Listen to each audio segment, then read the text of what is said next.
బిస్మిల్లాహిర్రహమానిర్రహీం. మిత్రులారా, అస్సలాము అలైకుం. దైవశాంతి మనందరిపై కూడా కురియుగాక.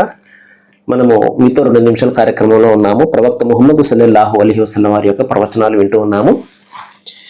ఈరోజు ఒక చక్కటి ప్రవచనాన్ని చెప్తాను.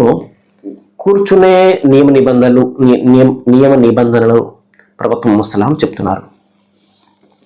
అంటే ఏదైనా ఒక సమావేశం వెళ్తాం కదా, అక్కడ కూర్చునే పద్ధతులు ఏంటి, వీటికి సంబంధించి ప్రవక్త వారు ఏం చెప్తున్నారంటే, మీరు ఎవరు కూడా ఏదైనా ఒక సమావేశంలో కూర్చున్నప్పుడు ఇతరులను లేపి వారి చోట మీరు కూర్చోకండి. అంతగా అవసరమైతే ఇతరులు కూడా చోటు ఇచ్చి సర్దుకుని కూర్చోండి. మనము చాలా సందర్భాలు గమనించి ఉంటాం.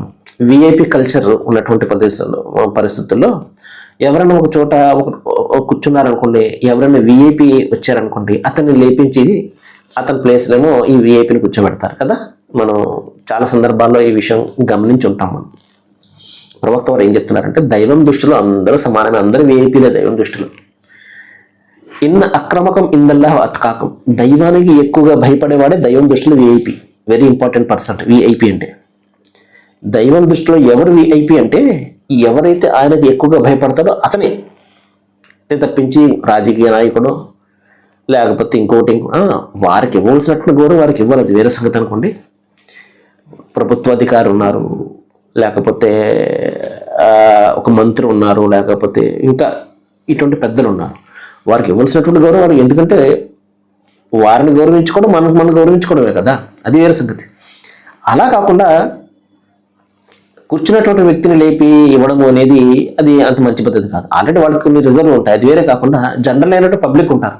ఆ పబ్లిక్లో కొంతమందిని లేపించి వీరికి సీట్లు ఇస్తూ ఉంటారు కదా, అది. అలా ప్రవక్త వారు ఏం చెప్పారు అంటే, అలాగే మీరు ఇప్పుడు చేయకండి అన్నారు. ఒకవేళ కూర్చోవలసి వస్తే మీరు కూడా జరిగి వారికి కూడా చోటు ఇచ్చి వారితో పాటు కూర్చోండి, అది ఓకే. అది తప్పించి వారిని కూర్చున్న వారిని లేపేసి మిగతా వారికి చోటు ఇవ్వడం అనేది ప్రవక్త ముహమ్మద్ సల్లల్లాహు అలైహి వసల్లం వారు ఇక్కడ వారించడం జరిగింది. అంటే దీనికి నర్మగర్భంగా ప్రవక్త వారు చెప్పే విషయం ఏంటంటే, దైవం దృష్టిలో అందరూ కూడా సమానమే. ఏదైతే ఆత్మ గౌరవం అనేది ఏదైతే ఉందో అందరికీ సమానంగా ఉండేది. దాన్ని ఎవరు కూడా మనం ఒకరి ఆత్మ గౌరవాన్ని మనము పాడు చేయకూడదు. ఏమండి, అది అతను చాలా తక్కువైనటువంటి స్థాయిలో ఉన్నటువంటి వ్యక్తే కావచ్చు, కానీ ఆత్మగౌరవ విషయంలో అందరికంటే కూడా చాలా గొప్పవాడే ఉండొచ్చు. కాబట్టి ఎవరి ఆత్మగౌరవాన్ని కూడా కించపరిచే విషయాన్ని మనం ఏది కూడా చేయకూడదు. సర్వే జన సుఖినో భవంతు. Thank you very much.